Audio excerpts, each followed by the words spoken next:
Buenos días, ¿cómo están? ¿Me logran escuchar? ¿Aló?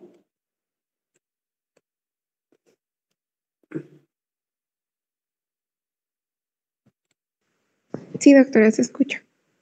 Ya, estoy compartiendo, ¿verdad?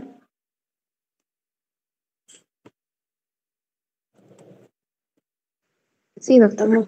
Vamos a continuar con nuestra clase, haciendo un resumen de cómo el organismo hasta ahora, considerando el metabolismo del glucógeno, mantiene esos niveles de glucosa en sangre. Sabemos que hasta ahora el glucógeno, ese polisacárido, se almacena. ¿Con qué finalidad? En el hígado principalmente, de que en estado de ayuno, cuando estos niveles bajan, sabemos muy bien que nosotros segregamos el glucagón, ¿no es cierto? Y esta hormona sería, porque hay dos hormonas principales que regulan este proceso, el glucagón en hipoglicemia y la insulina en hiperglucemia. Entonces, el hígado sería uno de los tejidos más importantes que regula esto. Si nosotros expresamos en milimoles por litro, que es otra manera de expresar, o miligramos por decilitro, 7 milimoles por litro equivalen a 126 miligramos por decilitro.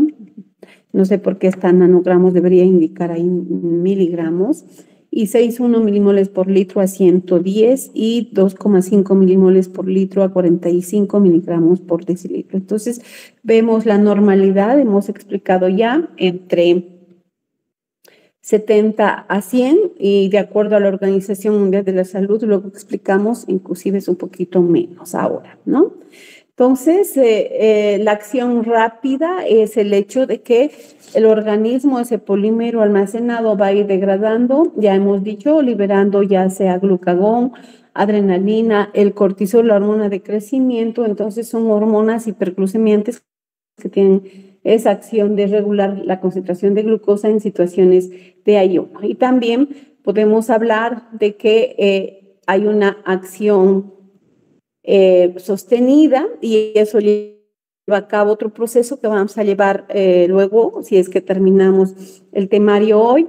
Estoy hablando de la gluconeogénesis, es decir, de ese proceso que el organismo sintetiza a través de intermediarios como los aminoácidos, el lactato podría ser, también está el piruvato que deriva de la degradación de aminoácidos, que serían los sustratos que vienen a generar en este caso el aumento de glucosa por ese proceso que es sintetizar nueva glucosa, ¿no? Entonces, la principal hormona, repito, en este proceso de mantener esos niveles en ayuno es el glucagón.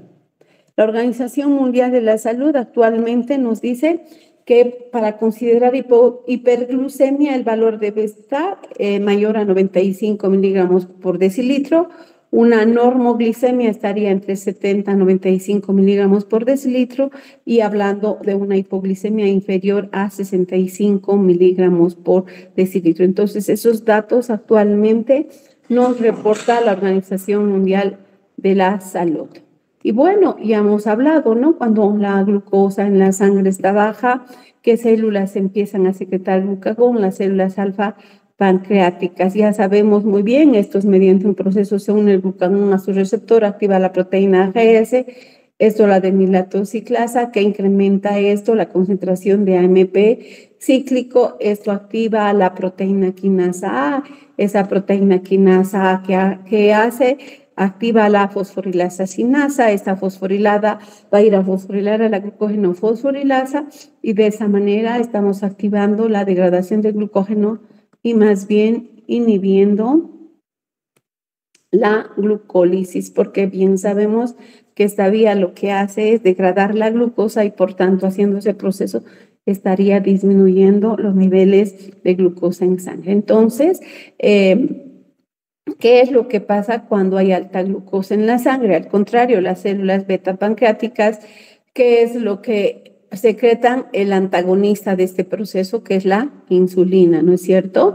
¿Qué hace esta? Inhibe la glucogenólisis, este proceso degradativo, y también la gluconeogénesis, ese proceso de producir nueva glucosa, y va a activar la e inactiva, aquí sería está mal, ¿no? E inactiva la glucogenólisis y activa la glucogénesis, es decir, la síntesis de glucógeno. Y hay un gran error.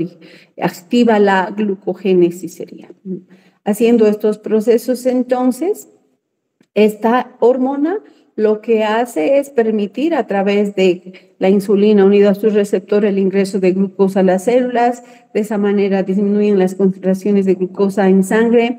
Ya hemos dicho, activa la degradación de la glucosa, es decir, esa vía glucolítica, y activa la síntesis de glucógeno e inhibe su degradación.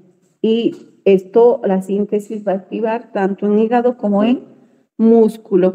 Y activa, también hemos indicado que los GLUT4 insulino dependientes se activan a nivel de músculo y también a nivel del tejido adiposo. Y tejido adiposo va a permitir que glucosa entre. ¿Para qué? Para hacer la lipogénesis, es decir, la síntesis de triglicéridos. Primero ácidos grasos y después triglicéridos. ¿Cómo inhibe a la fosforilasa, esa enzima que degrada el glucógeno? Activando a la fosfatasa, y fosfatasa que hace la desfosforilación. Activa la glucógenosintasa de la misma manera, desfosforilándola a través de la fosfatasa que esta hormona genera, y esta va a ir a activar a esa enzima, activando entonces la biosíntesis del glucógeno e induce la biosíntesis de exocinasa, glucosinasa, fructosinasa, que serían enzimas de la vía glucolítica.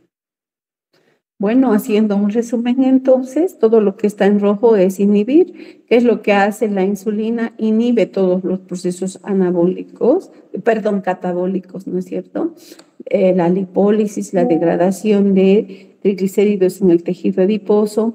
Inhibe en este caso este proceso anabólico que sería la gluconeogénesis, que es lo que activa a que glucosa se vaya a almacenar, haciendo ese proceso de lipogénesis, donde en el tejido adiposo y también en el tejido hepático. Por eso cuando nosotros consumimos mucha glucosa, esto incrementa la producción de triglicéridos a nivel hepático y puede ir a generar esteatosis hepática, ¿no? Y también baja los niveles ingresando a la vía glucolítica y, como ya dijimos, activando el transporte de glucosa y activando la síntesis de glucógeno. Procesos que de esa manera esta hormona está regulando la homeostasis, es decir, manteniendo esos niveles de glucosa en sangre dentro de sus valores adecuados. Bueno, vamos a pasar a ese proceso de hipoglicemia. Hemos visto la enfermedad de tipo 0, la de tipo 1A, la de von Wieck principalmente, la dextrinosis limitante, la de tipo 3, la de tipo 6, vendrían a ser enfermedades del metabolismo del glucógeno que producen hipoglicemia. Vamos a hablar de hipoglicemia, pero no solamente relativo a ese proceso de defectos genéticos en las enzimas del metabolismo del glucógeno que ya hemos mencionado, y prácticamente las que acabo de mencionar vendrían a ser las que generen la hipoglicemia. Entonces, la hipoglicemia es la reducción, de acuerdo a la Organización Mundial de la Salud, el valor en sangre debería estar por debajo de 65 miligramos por decilitro. Entonces, vamos a encontrar varias causas que producen la hipoglicemia. La hipoglicemia reactiva o postprandial está muy de moda ahora. Las gastrectomías, pilorotomías, vagotomías, sobre todo se hacen en los obesos o la gente que tiene diabetes, ¿no es cierto? Se reduce el estómago, haciendo de que en este caso entonces este proceso permita que se secrete insulina rápidamente y de esa manera bajar los niveles de glucosa en sangre, produciendo la hipoglicemia. También conocemos la hipoglicemia fisiológica en ayunos prolongados o inanición varios días sin comer. Esto genera fisiológicamente hipoglicemia. Entonces, hay fármacos que se utilizan para el tratamiento de la diabetes. La insulina, sabemos muy bien, como acabo de indicar, la insulina lo que hace es a través de esos procesos que ya hemos explicado, genera hipoglicemia, ¿no es cierto? Entonces, cuando hay una hiperinsulinemia o cuando un paciente que está haciendo tratamiento de diabetes se inyecta mucha insulina, esta va a generar hipoglicemia. También antiprosuarios como la pentamidina tienen los salicilatos, la aspirina, el ácido acetilsalicílico en alta dosis también genera hipoglicemia. La quinina para el tratamiento de malaria y para el tratamiento de la diabetes, las sulfonilurias. Vamos a explicar a detalle en la próxima clase qué son estas drogas secretagogos de insulina, es decir, estimulan la secreción de insulina en las células beta pancreáticas. Todo esto que va a llevar en el organismo a generar una hipoglucemia. Enfermedades también, sabemos muy bien que el hígado hace muchos procesos metabólicos, es nuestro laboratorio bioquímico, y una insuficiencia hepática estaría inhibiendo la gluconeogénesis, ese proceso muy importante que regula los niveles de glucosa en sangre. Eso llevaría a hipoglicemia. Insuficiencia renal también, que es lo que hace la glucosa se reabsorbe en el riñón, y si hay daño renal, pues esta va a perderse a través de este tejido en problemas cardíacos. La suprarrenal, ya hemos explicado que secreta la adrenalina, una hormona hiperglucemiante. ¿Por qué la sepsis? Porque ¿qué es sepsis? Una infección generalizada bacteriana, ¿no? ¿Quién está compitiendo por esa molécula? Es las bacterias, y por tanto estas van a generar también hipoglicemia. Y lo que más nos interesa en este capítulo son las enfermedades metabólicas hereditarias ligadas al metabolismo del glucógeno. ¿Cuál de estas genera hipoglicemia? La enfermedad de tipo 0, donde no hay la glucogenosintasa, la enfermedad de Boyer, donde está defectuosa la glucosa 6-fosfatasa, la dextrinosis, donde está defectuosa la enzima desramificadora, la tipo 6, la glucogenofosforilasa hepática, y la de tipo 9, glucogenofosforilasa sinasa. Entonces, enzimas que están ligadas principalmente al hablar de las últimas, en la degradación del glucógeno, ¿no es cierto? Y esto que generaría, pues, evitaría la degradación de este polímero, y en situaciones de ayuno esto que genera hipoglicemia. Hay muchas otras causas, el hiperinsulinismo endógeno, es decir, un tumor, un insulinoma. Ya hemos hablado, fármacos que pueden ir a activar la secreción de insulina, defectos en el transporte de glucosa cuando no hay mutación en esos GLUT4 y estos no se exocitan, también pueden generar. El alcohol produce hipoglicemia, tumores no pancreáticos como los sarcomas, el cáncer produce hipoglicemias. ¿Por qué? Porque la multiplicación celular consume la glucosa. El hecho de, ya hemos explicado, hepatopatías, daño hepático o deficiencias enzimáticas, y caídas del depósito de glucógeno que también pueden ir a generar esto, principalmente en desnutrición o por el aporte bajo de carbohidratos. Y enfermedades autoinmunes como Hashimoto y el de Graves también pueden generar hipoglicemia. En los pacientes cuando hacen tratamiento, sobre todo es del diabetes tipo 1, el tratamiento es insulina. Una sobredosis de esta puede generar, o sobredosis de ese fármaco hipoglucemiante como es la sulfoniluria, ¿no? Esta es una droga secretagoga de insulina. Tumores pancreáticos y insulinomas podrían ir a generar hipoglicemia. El síndrome autoinmune de la insulina también, y la presencia de anticuerpos a la insulina o al receptor.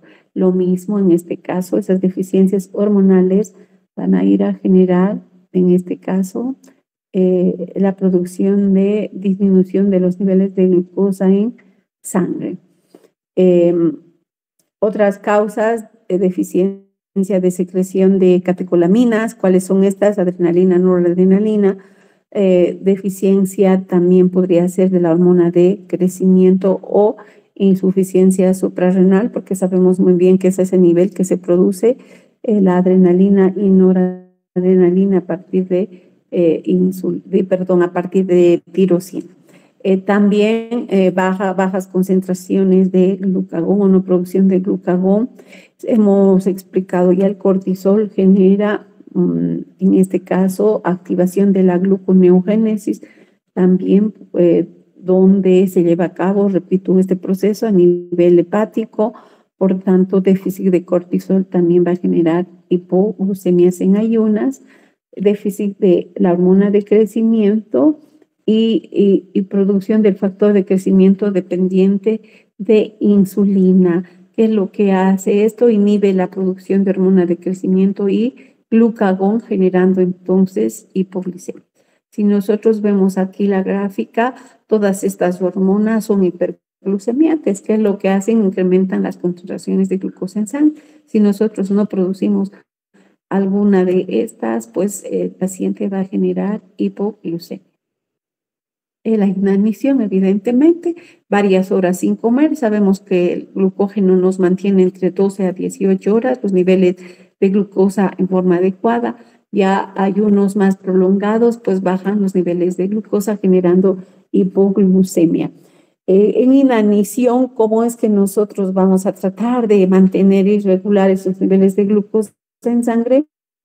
Permitiendo la hidrólisis de depósitos de triglicéridos. Entonces, es una manera de hacer de que el organismo use como fuente de energía los ácidos grasos, dejando de usar la glucosa y de esa manera aumentar o regular los niveles de glucosa en sangre.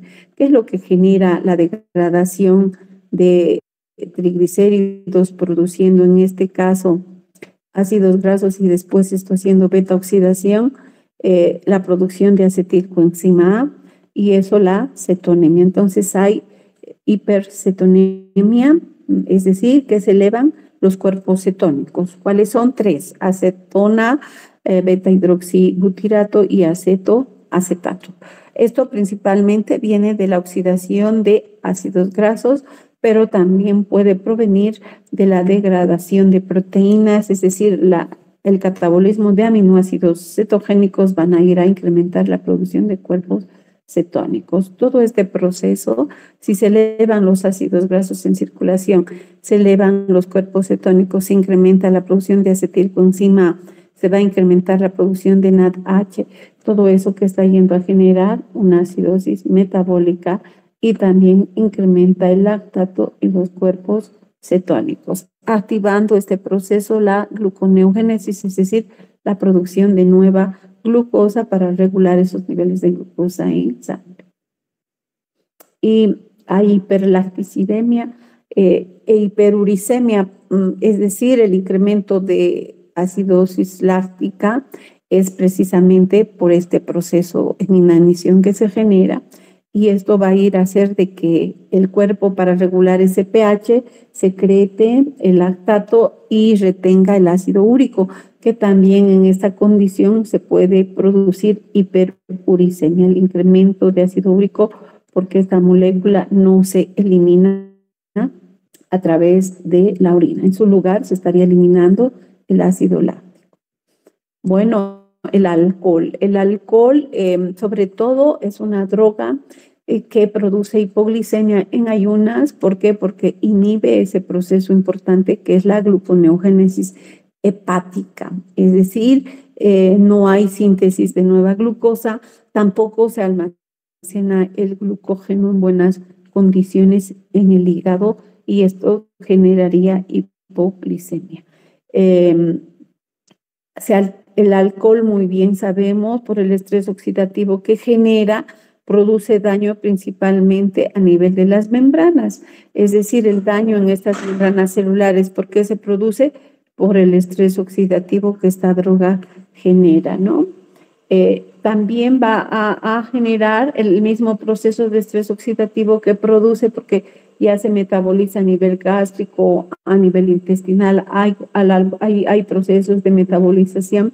Entonces, eso que va a generar alteraciones en la digestión, genera el síndrome de mala absorción, y por tanto inhibe la absorción de nutrientes, no solamente nutrientes, sino también vitaminas importantes para el metabolismo. Dentro de esta es la tiamina, que va a ir a generar el síndrome de Wernicke-Korsakoff, que esto ya hemos hablado en vitaminas, generando entonces la carencia de nutrientes, principalmente evitando la absorción no solo de carbohidratos, de aminoácidos y de lípidos también. De esa manera, en el organismo, entonces el alcohol generaría hipoglicemia. También el alcohol ¿por qué inhibe la gluconeogénesis? Porque consume sustratos gluconeogénicos, es decir, el piruvato y el oxalacetato, que son sustratos que van a ir a producir glucosa. Al consumir el alcohol, estos por la acidosis que está produciendo. ¿Por qué el piruvato se consume? ¿Por qué el oxalacetato? Porque el NADH tiene que oxidarse a través de esas reacciones piruvato en lactato y oxalacetato en malato, haciendo que el NADH se oxide, ¿no? Y en neonatos, ¿cuáles son las causas de hipoglicemia? El hiperinsulinismo. ¿Cuánto se genera esto en una madre diabética? A partir del tercer trimestre, muchas madres generan diabetes gestacional, entonces la mamá va a incrementar los niveles de glucosa en sangre. Como efecto, en este caso, el feto va a ir a incrementar los niveles de insulina, generando hiperinsulinismo. Y al momento de nacer, la hiperinsulinemia, que es lo que está bajando los niveles de glucosa en sangre. Entonces, ese niño que nace de madre diabética generalmente tiene hipoglicemia por la hiperinsulinemia que se está generando.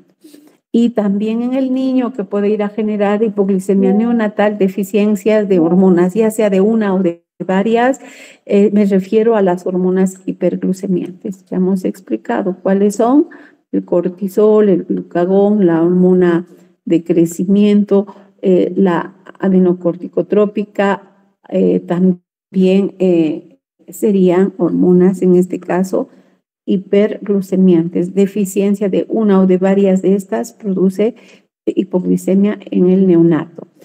Y deficiencias de enzimas también, ¿no? Ya hemos hablado en deficiencias enzimáticas en ese proceso del metabolismo del glucógeno, ya sea la glucogenólisis o la glucogenogénesis.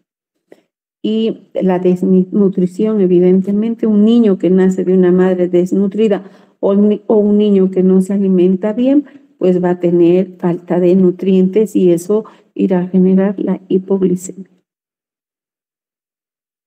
Ya dije, niños de madres malnutridas pueden tener hipoglicemia. ¿Por qué? Porque ellos también tienen desnutrición, ¿no? Bajo peso al nacer, por tanto no tienen glucógeno almacenado, depósitos de glucógeno, no tienen buena masa proteica, no tienen un tejido adiposo adecuado. Entonces todo eso hace que ese niño tenga deficiencias y baje los niveles de glucosa en sangre.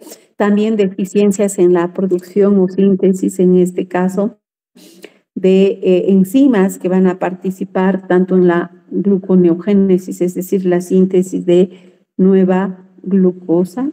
Entonces estaríamos evitando la producción de glucosa a nivel del organismo. Tampoco hay un depósito de glucógeno debido a que no hay un aporte adecuado de nutrientes, ¿no? Se agotan las reservas tisulares, es en su lugar el niño que va a empezar a degradar sus propias proteínas para generar la energía necesaria. Y ya dije, no tiene mucho tejido adiposo, ¿no es cierto? Entonces no le va a permitir utilizar ácidos grasos como fuente alterna. ¿Y qué es lo que hace este niño? Consumir la poca glucosa que tiene, generando hipoglucemia. ¿Cuáles son esas causas de hipoglucemia? Ya hemos dicho la desnutrición. La desnutrición proteica calórica, es decir, energética proteica, se conoce como kwashiorkor, ¿ya? Entonces, en esta desnutrición es una desnutrición extrema porque hay baja concentración de proteínas, no hay buena producción de energía. Esto hay carencia de nutrientes, no hay aporte suficiente de nutrientes el niño gasta excesivamente su energía, lleva a condiciones estresantes. También las infecciones podrían generar, en este caso, hipoglucemia en situaciones de cirugía, en situaciones de traumatismo. ¿Qué es lo que genera la hipoglicemia? Disminución en el crecimiento, porque no tenemos esa molécula importante generadora de ATP y esta molécula que participa en muchos procesos en el organismo. Va a producir edema. Es un niño con su vientre hinchado, sus piernitas hinchadas, su cara hinchada por el edema que se está generando. ¿Por qué el edema? Porque hay baja concentración de proteínas y si no hay albúmina no va a haber una buena homeostasis, ¿no? Es decir, no va a regular la ósmosis y eso hace de que el líquido, el agua salga líquido extracelular produciendo el edema. Por tanto, como ya dije, la hipoalbuminemia y también puede ir a generar hígado graso, daño hepático y pues ese niño, si continúa en ese estado, puede morir, ¿no? Por la disfuncionalidad hepática que también se genera en esta situación. Bueno, hay esa disminución de glucosa, sobre todo, ¿a qué nivel va a ir a afectar? A nivel del sistema nervioso central. No olvidemos que la neurotransmisión, todo ello necesita de glucosa como principal fuente de energía. Entonces, ese niño va a tener somnolencia, ganas de dormir, va a tener mareos, temblores por la hipoglucemia que se está generando, trastornos en la conducta, dolor de cabeza, cefalea, va a ser un niño irritable, débil, con náuseas, con vómitos, puede ir a llevar a una confusión, visión borrosa, apnea, ansiedad, eso por la hipoglicemia que se está generando, ¿no? Y el marasmo ya es una desnutrición crónica donde el niño tiene un retraso no solamente en el crecimiento, sino físico y también mental. Nace con bajo peso, no tiene buena masa muscular, su insulina está baja, su adrenalina y cortisol están altos. ¿Por qué? Por la hipoglicemia que está generando. Hay escasez de enzimas, bien hemos dicho, ¿no? La insulina es la que activa la síntesis de proteínas. Hay cambios en el nivel de conciencia, se encuentra con letargia, irritado, llora mucho, tiene apatía, hipotonía, dificultades, por tanto, en la respiración, hay cianosis, ¿no? No hay buen transporte de oxígeno, hay temblores, por la falta de oxígeno, una respiración irregular, se genera taquicardia, hay convulsiones y coma. Hemos dicho, se incrementa la adrenalina, por tanto, va a presentar síndrome adrenérgico, es decir, ¿por qué se caracteriza? Está pálido, tiene sudoración, presenta taquicardia, ansiedad y temblores por la hiperadrenalinemia que está generando. ¿Esto debido a qué? A la hipoglucemia.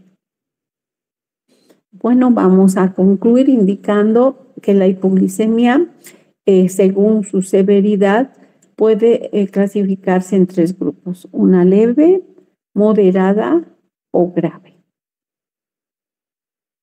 Y hemos indicado los síntomas neuroglucopénicos. Eso se debe a que el sistema nervioso no está funcionando bien debido a la deficiencia de glucosa. Entonces, eso va a llevar a una disfunción cerebral y todo lo que hemos indicado, ¿no? Confusión, fatiga, hay inconsciencia, hay letargo, puede generar convulsiones y pérdida del conocimiento. Inclusive, si se profundiza esa hipoglicemia, esto lleva a la muerte, coma y muerte, ¿no es cierto? Eso es lo que pasa, ¿no? Cuando se profundiza ya estamos en una hipoglicemia severa, los niveles bajan, están menores a 40 miligramos por decilitro y ese niño empieza a convulsionar por la falta de glucosa. Esto genera lesiones cerebrales, entra en coma, en shock y muere.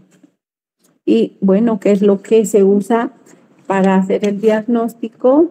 Determinaciones de glucemia.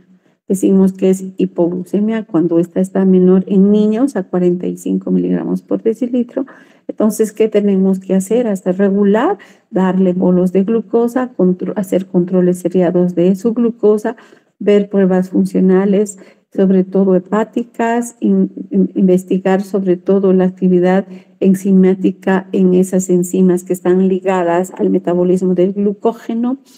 Y también ver si hay anomalías genéticas que pueden estar generando la hipoglucemia. ¿Cuál sería el tratamiento? Darle glucosa por vía oral, inclusive inyecciones intramusculares o subcutáneas de glucagón. Sabemos muy bien esta hormona que va a ir a hacer incrementar los niveles de glucosa en sangre, controlar bien la dieta, darle la cantidad de glucagón, 0,1 miligramos por kilogramo peso por vía intramuscular. En hiperinsulinismo, porque hemos explicado que la hiperinsulinemia produce hipoglucemia, podemos darle diazóxido. Esta es una droga que es una tiazida que inhibe la secreción de insulina, y la somatostatina, que también hace lo mismo, ¿no? Inhibe la secreción de insulina. La dosis sería 2 microgramos por kilogramo cada día por vía intravenosa.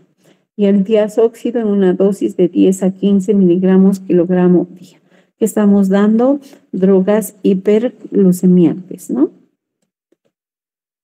Y terminamos con esto. Los sistemas reguladores para una hiperglucemia son el glucagón, la adrenalina, la hormona de crecimiento y el cortisol, esas hormonas hiperglucemiantes. Y con esto hemos terminado este capítulo. ¿Hay alguna consulta, alguna pregunta?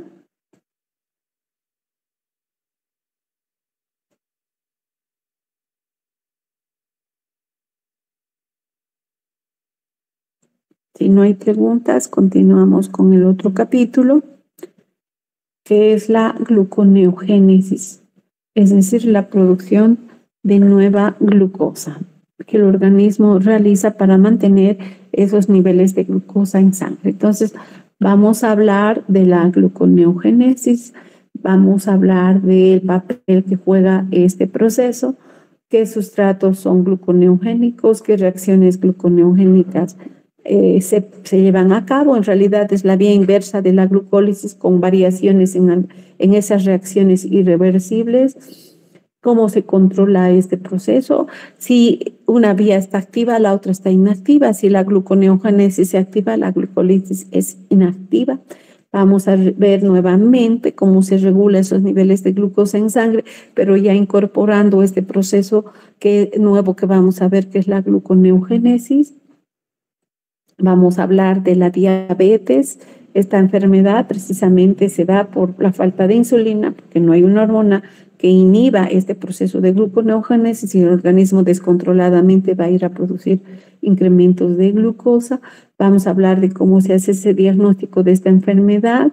Vamos a también hablar del umbral renal, cuál es ese nivel de glucosa para que el riñón no elimine a través de la vía urinaria. Vamos a hablar de tolerancia a la glucosa y vamos a hablar de la diabetes, del diagnóstico y del tratamiento de esta enfermedad. Bueno, la glucosa es una molécula muy importante en el organismo, la que genera esa energía principalmente necesaria para que nuestras células funcionen, ¿no? Por tanto, es importante que los tejidos, especialmente glucodependientes, ¿cuáles son esos tejidos glucodependientes? El cerebro, el eritrocito, el cristalino, la córnea en el ojo, los testículos, la médula renal, el músculo en ejercicio intenso también se hace glucodependiente. ¿Por qué el eritrocito es glucodependiente? Porque no tiene mitocondrias. Entonces, de la única vía que esta célula vive es de la glucólisis, ¿verdad? Y glucólisis anaerobia en este caso, porque no tiene mitocondria. Entonces, así como el eritrocito, hay muchos tejidos que dependen netamente de glucosa como principal fuente de energía, ¿ya? Y por eso necesitamos el bebé, por ejemplo, cuando está en ese proceso de crecimiento, diferenciación, en ese estado, va a necesitar mayor concentración de glucosa, ¿no es cierto? También hemos visto que la reserva de glucosa es el glucógeno. Entonces, este va a cubrir los niveles bajos de glucosa en el día, permitiéndonos inclusive de 12 a 18 horas mantener esos niveles de glucosa en situaciones adecuadas. Sin embargo, cuando nosotros estamos en un ayuno y no comemos más de 18 horas o hacemos un ejercicio muy intenso, que va a bajar nuestros depósitos, ya no tenemos depósitos de glucógeno en el organismo. Entonces, ¿qué es lo que hace mi cuerpo? Activa ese proceso que es la gluconeogénesis. ¿Dormimos cuántas horas, chicos? 8 horas, algunos 10 horas. Y durante ese lapso de periodo no tenemos ya a veces el glucógeno almacenado. Entonces, es este proceso que va a ir a generar la producción de nueva glucosa en el organismo. ¿Cuál es el papel de este proceso, de esta vía? Es producir glucosa, sobre todo cuando en situaciones de ayuno prolongado. Su principal función es mantener la glucemia, es decir, los niveles de glucosa en sangre, mantener esos niveles de glucosa. ¿Por qué? Porque estos niveles mantienen la concentración de los intermediarios del ciclo de Krebs durante el ayuno, durante la inanición, es decir, en ausencia de alimentos, ¿no es cierto? Y principalmente en ese periodo durante el hecho de quedarnos dormidos muchas horas, ¿no? Y otra función muy importante de esta vía es depurar productos que se generan, ¿no?, por el metabolismo. En este caso, el lactato, ¿de dónde viene? De los eritrocitos, viene de las hipoxemias cuando hacemos ejercicios muy intensos, el músculo en ejercicio intenso va a ir a producir el lactato, y cómo se elimina esta molécula es a través de esta vía de la gluconeogénesis. También el glicerol. ¿De dónde viene el glicerol? De la degradación de los triglicéridos, de la lipólisis en el tejido adiposo, y este glicerol va a ir a metabolizarse ingresando a esta vía que es la gluconeogénesis. La falla de este proceso puede ser mortal. ¿Por qué? Por la hipoglicemia que vamos a generar. Hemos indicado ya hace rato que ese paciente entra en shock y coma, ¿no? ¿Por qué? Que se produce disfunción, sobre todo a nivel del sistema nervioso. Esto conduce a muerte, shock y coma, como ya les he indicado. ¿Qué es lo que pasa cuando hay una gluconeogénesis excesiva? Esto lleva a hiperglucemias, ¿no? Entonces, estoy hablando de una diabetes, ¿no? La hiperglucemia también va a llevar a situaciones de cambios, sobre todo en la osmolaridad de los líquidos. Esto va a alterar, ¿qué cosa? El flujo sanguíneo. Puede generar acidosis por el incremento de acetilcoenzima, ácido láctico, cuerpos cetónicos, se incrementan los ácidos grasos y todo esto que está produciendo acidosis metabólica. Puede haber también incremento de radicales libres, ¿no? Se incrementa el radical superóxido y todo esto desencadena estrés oxidativo, generando daños, ¿no?, en el endotelio, en el sistema inmunitario y la coagulación sanguínea. Entonces, estamos hablando sobre todo de qué tipo de diabetes, de la diabetes tipo 2. Esto se debe a la hiperglucemia que se está generando. ¿Por qué? Porque no hay un control en este proceso que es la gluconeogénesis, es decir, no hay una inhibición, y ese descontrol hace que este proceso se produzca descontroladamente e incremente los niveles de glucosa en sangre.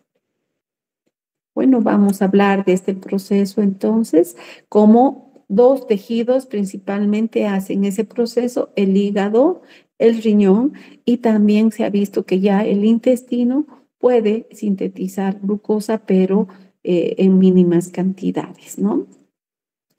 ¿Y para qué hígado produce la síntesis de glucosa? Para mantener los niveles de glucosa en sangre. Bien, hasta ahora hemos explicado que el glucógeno se degrada con esta finalidad, pero en el caso de que se agote el glucógeno en el hígado, el otro proceso que va a suplir y va a ir a producir glucosa y mantener esos niveles de glucosa en sangre es la gluconeogénesis, es decir, la síntesis de nueva glucosa, ¿no? Que principalmente se lleva en el hígado, pero también en el riñón. El 90% del ayuno nocturno, entonces, aporta el hígado a través de este proceso. Y el riñón también, secundariamente, puede generar en ayuno un 10%, pero si este es prolongado, puede llegar hasta suplir el 40% de la glucosa en el organismo. Y el intestino ya se ha visto que también hace proceso de gluconeogénesis. ¿Para qué? Para exportar en hígado, en estos dos tejidos, para exportar la glucosa a la sangre y mediante la sangre, esta vaya a llevar al cerebro, sobre todo las neuronas son glucodependientes, el encéfalo, la médula espinal, la suprarrenal es el músculo esquelético en ejercicio, el músculo cardíaco, el intestino delgado, son órganos que demandan mucha glucosa.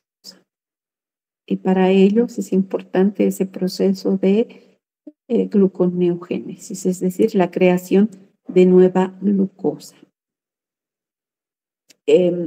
No olvidemos entonces, cuando hablamos de gluconeogénesis, estamos hablando de precursores no glucídicos, es decir, esos intermediarios que vienen de otras fuentes que no son los carbohidratos, ¿ya?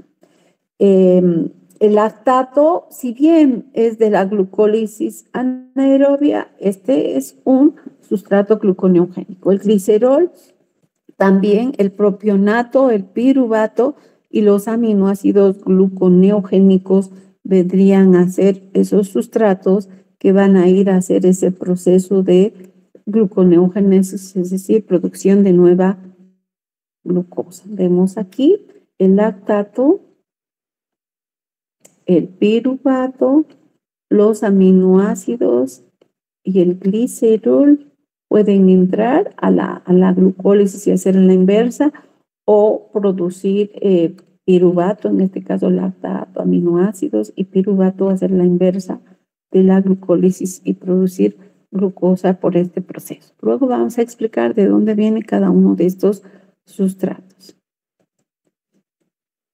Glicerol, ¿de dónde proviene? De la degradación de los triglicéridos. ¿Qué tiene los triglicéridos? El glicerol esterificado a 3 ácidos grasos. Entonces, ¿dónde se almacena? En el tejido adiposo. La lipasa sensible a hormona sería la responsable de que en ayuno se degrade los triglicéridos y esto vaya a producir glicerol. Ese alcohol que después va a entrar a la gluconeogénesis a producir nueva glucosa. Los aminoácidos se transaminan, la alanina, por ejemplo, ¿en qué se transamina? En piruvato. El triptófano, ¿en qué cuando se degrada se transforma en alanina? La alanina se transamina en piruvato. Y muchos otros aminoácidos, serina, ahí está hidroxiprolina, estaríamos hablando de metionina, de treonina, de cisteína, glicina, todos esos aminoácidos al catabolizarse que producen piruvato y este es un sustrato gluconeogénico. Entonces, esos aminoácidos al degradarse están produciendo.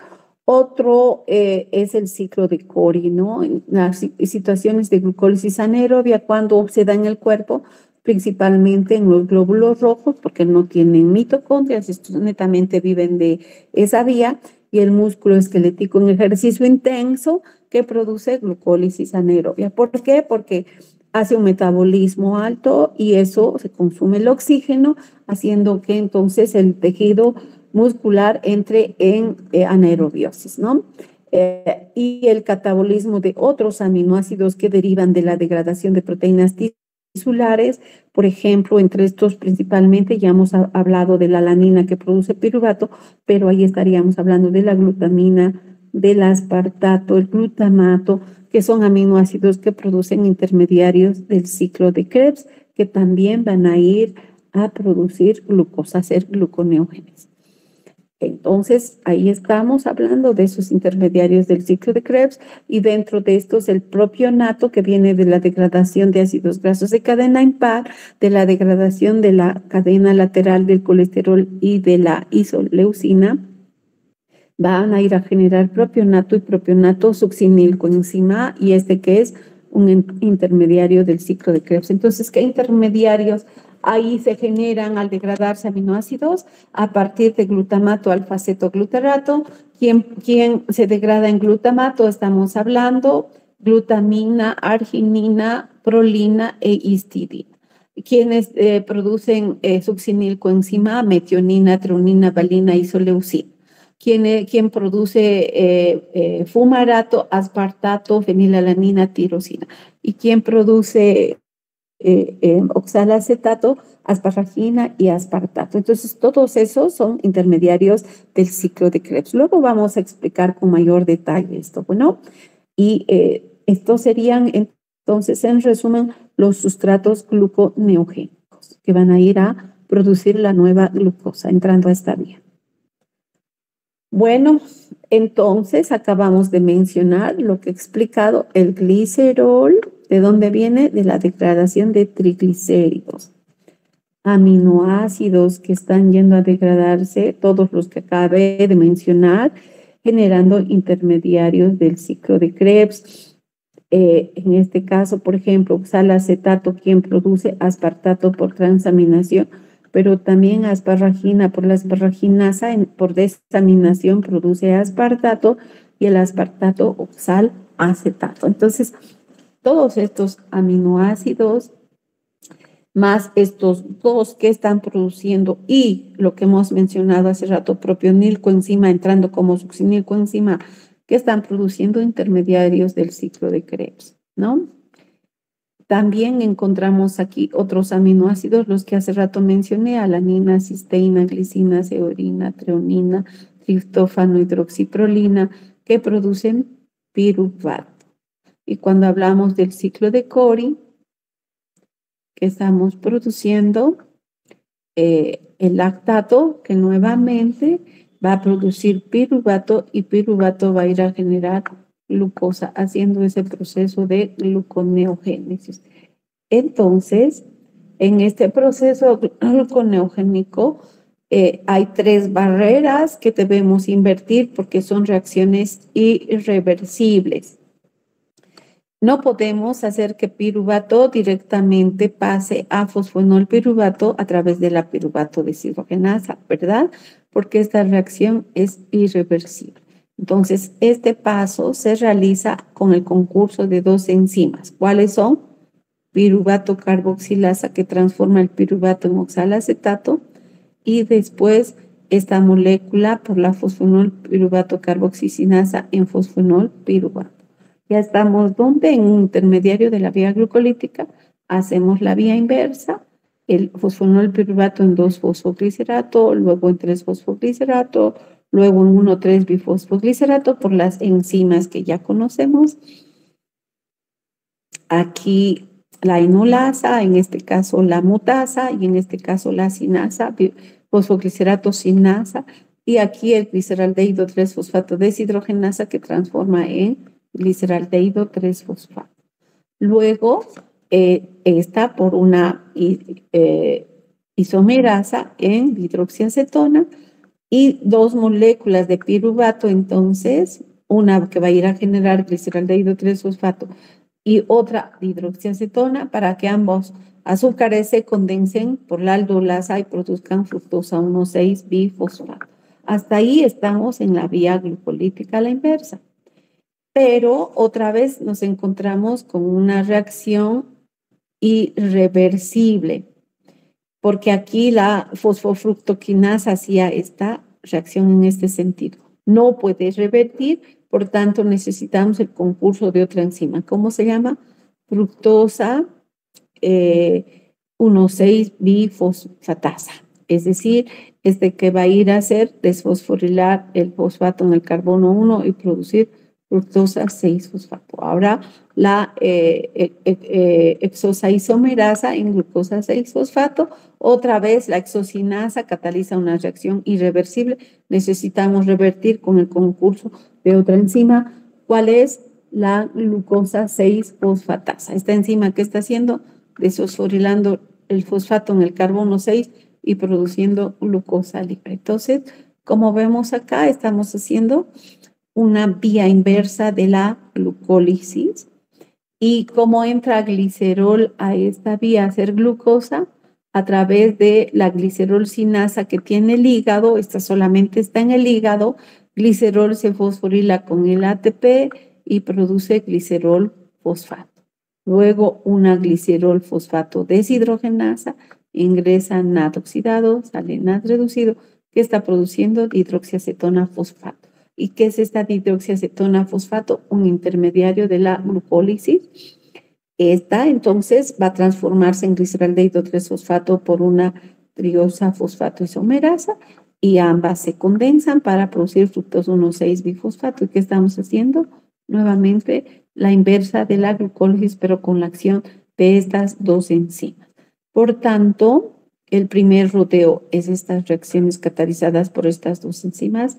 El segundo rodeo es la que está catalizada por la fructosa 1,6-bifosfatasa y el tercer rodeo por la glucosa 6-fosfatasa. ¿Sí? Entonces, tres rodeos que presenta o 3 puntos de regulación que presenta esta vía. El primero, repito, por estas dos enzimas está catalizada. El segundo rodeo, la fructosa 1,6-bifosfatasa y el tercero, glucosa 6-fosfatasa. Todo lo que he explicado está ahí. Bueno, vamos a seguir. Hemos hablado del ciclo de Cori o ciclo del lactato, ¿verdad? Que se lleva a cabo en el músculo cuando principalmente está en una situación de ejercicio intenso. Entonces, ¿qué va a hacer músculo? Va a utilizar la glucosa como fuente de energía, produciendo ¿qué cosa? Piruvato. Aquí está, piruvato.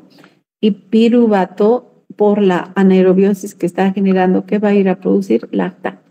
Entonces, ¿qué hace músculo aquí? Produciendo lactato, va a exportar hacia la sangre y esto va a conducir ¿hacia dónde? Hacia el hígado.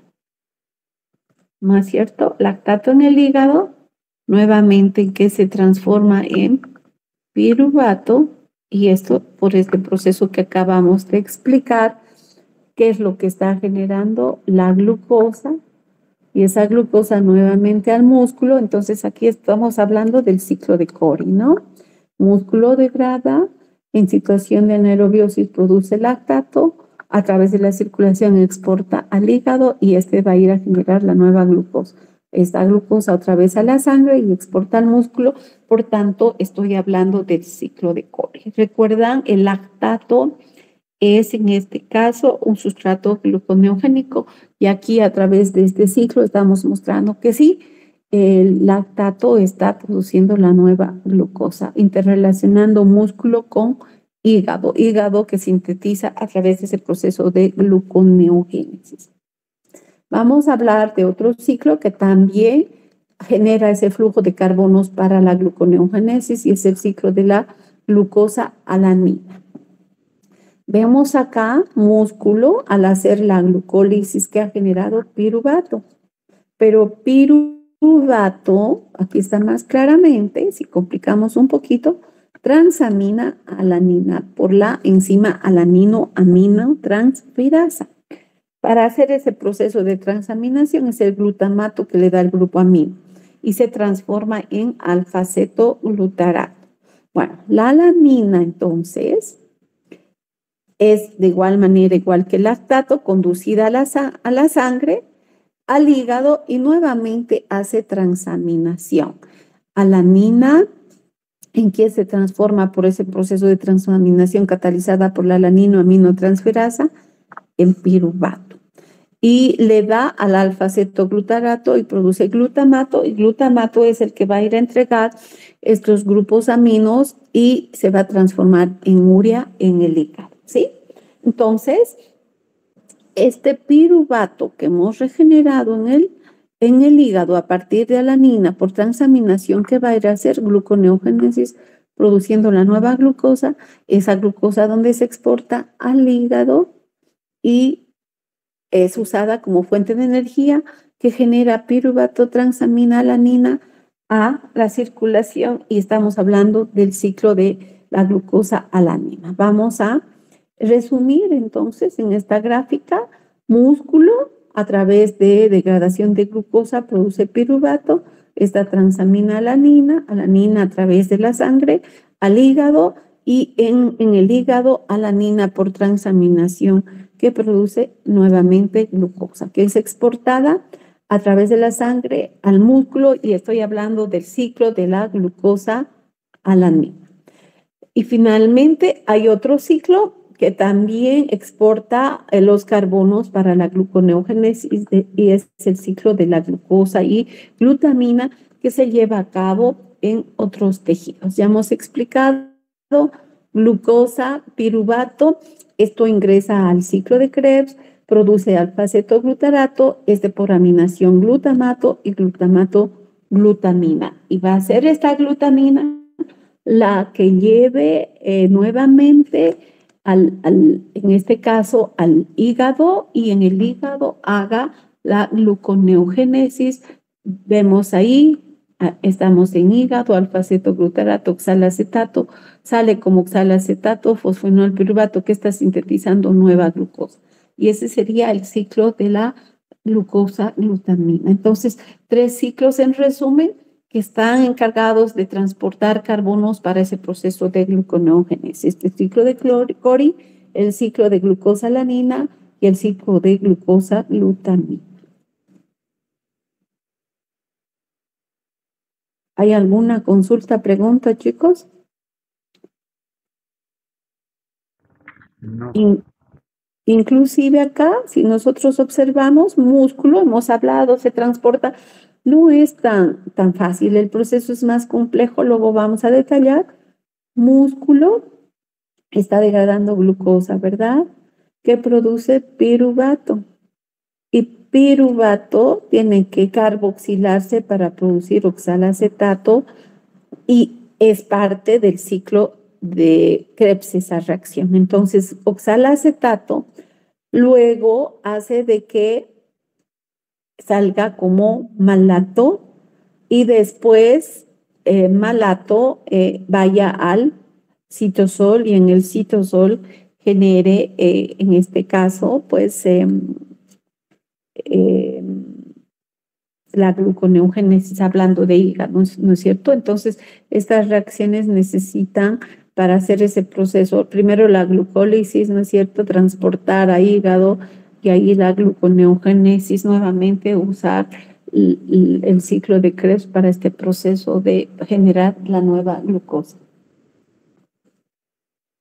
Bueno, vamos a explicar entonces más a detalle cómo esos procesos hacen que se produzca la nueva glucosa. Si recordamos, la glucólisis anaerobia a través de glucosa que produce lactato, ¿verdad? Esto en ejercicio intenso a nivel muscular o en el eritrocito. Y también la degradación de proteínas genera alanina. ¿Esto dónde? En el citosol. Estos sustratos que están produciendo piruvato a través de la lactato deshidrogenasa, lactato en piruvato ingresa, en este caso, NAD oxidado, que sale NAD reducido para que el lactato se transforme en piruvato.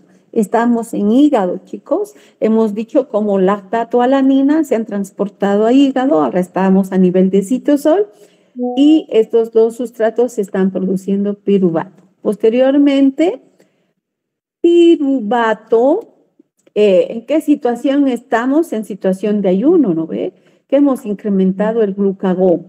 Entonces, glucagón lo que está haciendo es activar el proceso de gluconeogénesis que vamos a ver, e inhibiendo a la piruvato sinasa. Entonces, esa vía de transformar la glucosa en piruvato se inhibe. ¿Por qué? Porque necesito que esta glucosa se eleve. Por tanto, tengo que evitar degradar. ¿Qué estoy inhibiendo? La glucólisis para activar la gluconeogénesis. Seguimos. Entonces, sustratos, alanina, lactato, que han producido piruvato, alanina por transaminación y lactato a través de la lactato deshidrogenasa. ¿Qué es lo que pasa con piruvato? Tiene que entrar a la mitocondria. ¿A través de qué? A través de su transportador.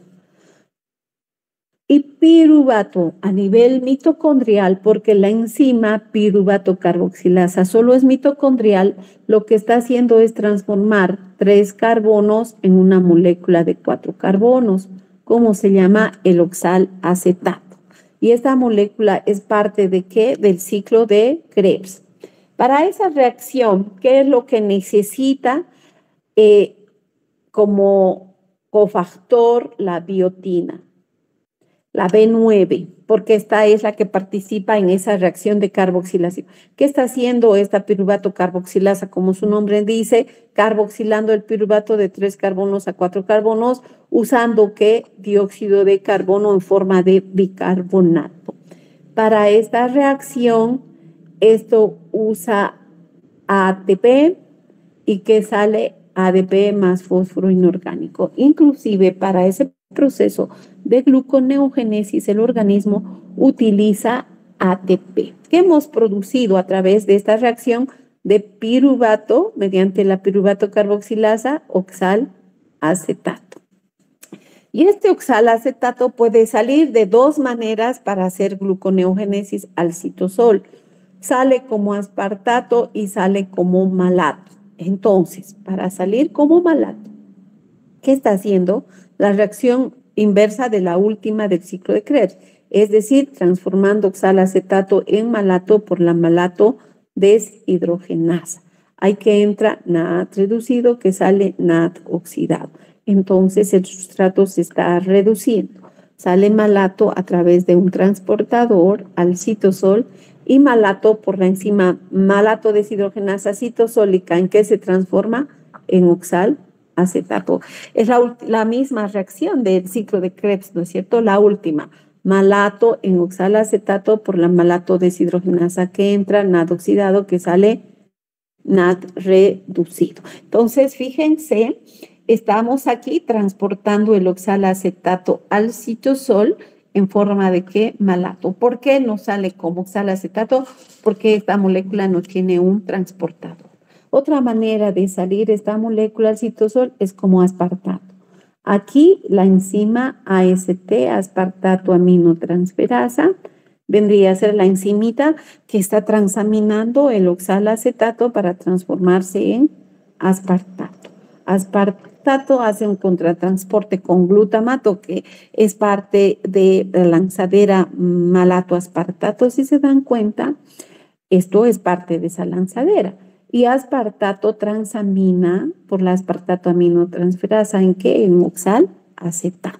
Entonces, en conclusión, simplificando todo lo que hemos hablado, sale el oxalacetato bien como malato o aspartato. Estamos en citosol y aquí la enzimita fosfoenol piruvato carboxicinasa. ¿Qué es lo que está haciendo esta enzima? Esta molécula de 4 carbonos transforma en una molécula de 3 carbonos, fosfoenol piruvato, y cómo lo hace a través de la descarboxilación. Y aquí esta reacción no está usando ATP, sino GTP y sale GDP. Si recordamos en el ciclo de Krebs, la reacción de succinil coenzima succinato generaba GTP en hígado y en riñón. ¿Por qué? Porque esta vía usa ese GTP en la gluconeogénesis. ¿Qué hemos producido entonces a través de la fosfenol piruvato carboxicinasa? Fosfenol piruvato. ¿Y esto qué va a ser? La inversa de la glucólisis produciendo glucosa. ¿Qué estamos haciendo? Gluconeogénesis, ¿no? Si recordamos, para hacer que los niveles de glucosa incrementen, el tejido adiposo a través del glucagón vía AMP cíclico activando a la proteína quinasa que libera ácidos grasos y que también liberaba glicerol. Y ese glicerol, ¿dónde va a entrar? A la vía glucolítica a hacer gluconeogénesis, que luego vamos a explicar, ¿ya? Entonces, la gluconeogénesis es la inversa de la glucólisis, pero con algunas diferencias a nivel de la acción de enzimas. Si recordamos, fosfonol piruvato por la piruvatocinasa que producía piruvato, ¿no es cierto? Y ahorita estamos diciendo que piruvato vuelve a producir glucosa por gluconeogénesis. Pero como esta reacción es irreversible, entonces el hecho de que piruvato haga gluconeogénesis tiene que hacer ese proceso de que a través de la piruvato carboxilasa entrar al ciclo de que producir oxalacetato y este oxalacetato después regenerar el fosfonol piruvato, ¿no es cierto? Entonces, para hacer eso, la gluconeogénesis utiliza estas dos enzimas, piruvato carboxilasa y fosfonol piruvato carboxicinasa. Ya hemos explicado con detalle estas dos reacciones que hemos producido fosfonol piruvato. Entonces seguimos. ¿Qué produce fosfonol piruvato por la enolasa? 3-fosfoglicerato. 2-fosfoglicerato. Esto está mal, miren, hasta los libros se equivocan. 2-fosfoglicerato por la mutasa, 3-fosfoglicerato. Por la fosfoglicerato-sinasa, 1,3-bifosfoglicerato. Y aquí es al revés, ¿no? Tiene que entrar ATP y que sale ADP, porque estamos haciendo una reacción inversa. Estamos en 1,3-bifosfoglicerato. Ahora ¿en qué se transforma? Gliceraldehído 3-fosfato. ¿Qué entra aquí? Nada H. ¿Y qué sale? NAD oxidado, porque estamos haciendo una reacción inversa. Y también que sale aquí el fósforo inorgánico. Es decir, estamos haciendo esta reacción aquí, a este nivel, ¿no? NAD H, NAD. Que hemos producido gliceraldehído 3-fosfato. Para producir una glucosa no solo necesitamos 3 carbonos, necesitamos 6. Entonces, el otro producto es generar hidroxiacetona fosfato a través de una isomerasa. Entonces necesitamos ¿cuántos piruvatos para hacer este proceso? 2 piruvatos, porque estamos haciendo la reversión, generando por un lado gliceraldehído 3-fosfato y por el otro lado hidroxiacetona fosfato. Y estas dos triosas se condensan produciendo fructosa 1,6-bifosfato. Esta reacción en la glucólisis catalizada por la fosfofructosinasa es irreversible. Necesito revertir, entonces ahí usamos otra enzima, fructosa 1,6-bifosfatasa. Esta fosfatasa que está liberando fosfato. ¿En qué transforma este sustrato? En fructosa 6-fosfato, la isomerasa en glucosa 6-fosfato. Nuevamente, la hexocinasa o glucosinasa es una reacción irreversible que necesitamos el concurso de otra enzima. ¿Cómo se llama? Glucosa 6-fosfatasa, que está haciendo desfosforilando y produciendo la nueva glucosa.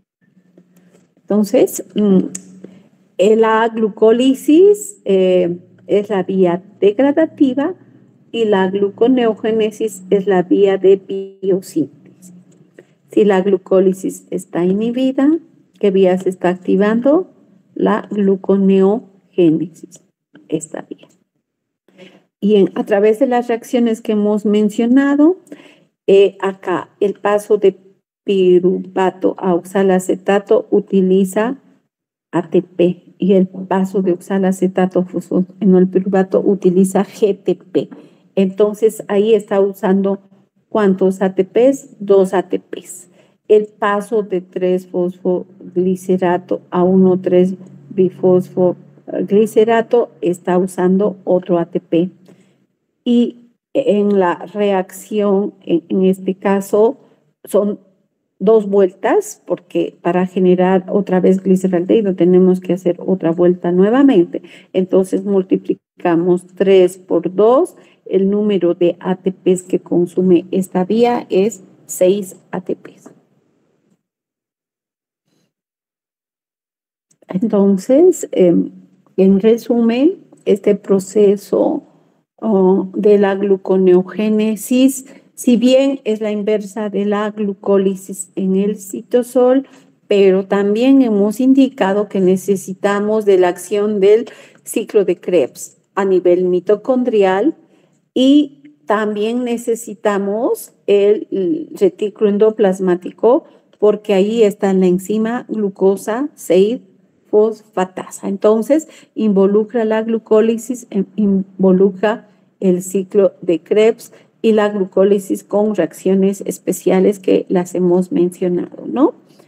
¿Qué tenemos aquí? La mitocondria. En la mitocondria que está el ciclo de Krebs. Entonces, esta reacción piruvato por la piruvato carboxilasa necesita producir oxalacetato, es parte del ciclo de Krebs, salir como malato, volver a generar oxalacetato, porque a través de la fosfonol piruvato carboxicinasa, esto que va a producir fosfonol piruvato. Entonces, estamos en el citosol, hacemos la inversa de la glucólisis, con ciertas diferencias. Aquí la enzima fructosa 1,6-bifosfatasa, perdón, es al revés, a este lado tengo que ir.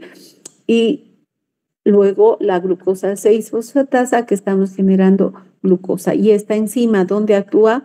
En el retículo endoplasmático. Entonces, la gluconeogénesis necesita de mitocondria, necesita de citosol, la vía inversa de la glucólisis, y necesita de retículo endoplasmático. ¿No? Estamos haciendo sustratos, en resumen, el glicerol, la alanina, el lactato y aminoácidos que ingresan al ciclo de Krebs. No sé por qué se me ha... Bueno, chicos, a ver, vamos a unos 5 minutos más, vamos a seguir. Si nosotros observamos la reacción final, ¿qué sería? 2 piruvatos van a generar con el uso de 4 ATPs, 2 moléculas de GTPs, 2 NAT reducidos, 2 hidrógenos, más 4 moléculas de agua. Por eso el agua es muy importante si se fijan, ¿no? Aquí está entrando como sustrato. ¿Cuál es el producto? Una molécula de glucosa, la salida de 4 ADPs, 2 GDPs, 6 fosforos inorgánicos y 2 NAT oxidados. Esa sería en realidad las reacciones de esta vía que es la gluconeogénesis. Entonces, ¿qué tenemos ahí? La mitocondria y el citosol. A través de la glucólisis fosfonol piruvato, ¿en qué se ha transformado? En piruvato por la piruvatocinasa. No olvidemos entonces que esta enzima está inhibida porque tenemos que inhibir a que glucosa vaya ahí. Los que alimentan de piruvato, ¿esto dónde ingresa? Al ciclo de Krebs. Sin embargo, los que alimentan aquí el piruvato no es la glucosa, ¿no? Es el lactato y es la alanina. Y también los aminoácidos, ¿no? En este caso, alanina y otros aminoácidos. Piruvato tiene que entrar necesariamente a la mitocondria, transformarse por la piruvato carboxilasa en oxalacetato, salir como malato en el citosol oxalacetato nuevamente por la malato deshidrogenasa, por la fosfonol piruvato carboxicinasa que está generando fosfonol piruvato. Entonces, todo esto para que piruvato se transforme en ¿qué? En fosfonol piruvato. ¿Por qué? Porque la reacción que cataliza la piruvatocinasa es una reacción irreversible. Seguimos entonces. Alanina, lactato, producen piruvato, ingresa a la mitocondria, sale como malato, oxalacetato que hemos producido, fosfonol piruvato, por la enolasa, 2-fosfoglicerato, por la fosfoglicerato mutasa, 3-fosfoglicerato, por la fosfoglicerato quinasa, 1,3-bifosfoglicerato, por gliceraldehído 3-fosfato deshidrogenasa, gliceraldehído 3-fosfato, por la isomerasa esta dihidroxiacetona, y otra vez piruvato sigue, generando el gliceraldehído 3-fosfato. Se condensan ambas por la aldolasa A y que produce fructosa 1,6-bifosfato, y esta por la fructosa 1,6-bifosfatasa, fructosa 6-fosfato, por la fosfoxosa isomerasa o fosfoglucosa isomerasa, glucosa 6-fosfatasa, y por la glucosa 6-fosfatasa, glucosa libre. ¿Y dónde esta última reacción? En el retículo endoplasmático. Y de esa manera hemos producido glucosa. Como el glicerol genera glucosa, ¿esto de dónde viene? De la degradación de los triglicéridos, y glicerol por la glicerol sinasa a nivel hepático en glicerol 3-fosfato, por la glicerol 3-fosfato deshidrogenasa en dihidroxiacetona, que estamos en la vía glucolítica. La triosa fosfato isomerasa en gliceraldehído 3-fosfato, y estas dos moléculas se condensan para producir fructosa 1,6-bifosfato por la aldolasa A, y seguimos las reacciones como ya hemos explicado y que está produciendo ese glicerol, la nueva glucosa.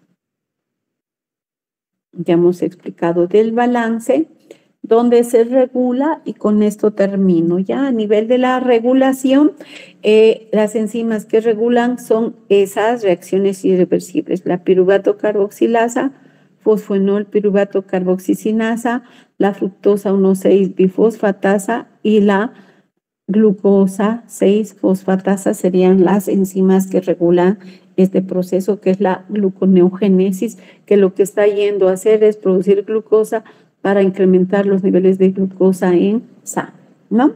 Entonces, todo lo que en la glucólisis activaba, en la gluconeogénesis inhibe, y todo lo que en la glucólisis inhibe, en la gluconeogénesis activa. Entonces, ADP, que hace con la piruvato carboxilasa, la inhibe. ¿Qué hace ATP y acetilcoenzima? Más bien la activan, es decir, están generando un efecto alostérico. ¿En qué forma la enzima se transforma? Relajada, y relajada está activa. La fosfoenol piruvato carboxicinasa, el cortisol, el glucagón, ¿qué hacen? Activan a nivel genético la producción de esta enzima. Por tanto, si esta incrementa en su concentración, que está activando la gluconeogénesis. El magnesio también activa, y el ADP inhibe porque transforma esta enzima en su estado tenso. La insulina inhibe, esta enzima es inhibida por la insulina. La fructosa 1,6-bifosfatasa, ¿qué es lo que inhibe? La insulina, el AMP y la fructosa 2,6-bifosfato. Si nosotros vamos aquí, esta y esta activaban, en cambio aquí inhiben. El ATP y el citrato más bien activan. En la glucólisis, el ATP y el citrato que hacían inhibían. El glucagón y el cortisol activan. El glucagón que hace fosforila, y esta enzima fosforilada como está activa.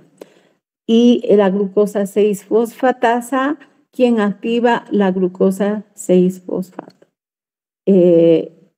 Y de esa manera esta vía anabólica se regula.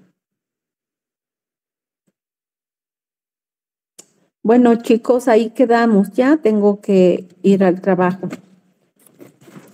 La próxima clase hablamos de repasar un poquito más a nivel de regulación. Es un proceso más complejo lo que regula la fructosa 2,6-bifosfato. Continuaremos. No sé si hay consultas, preguntas, o todo está claro.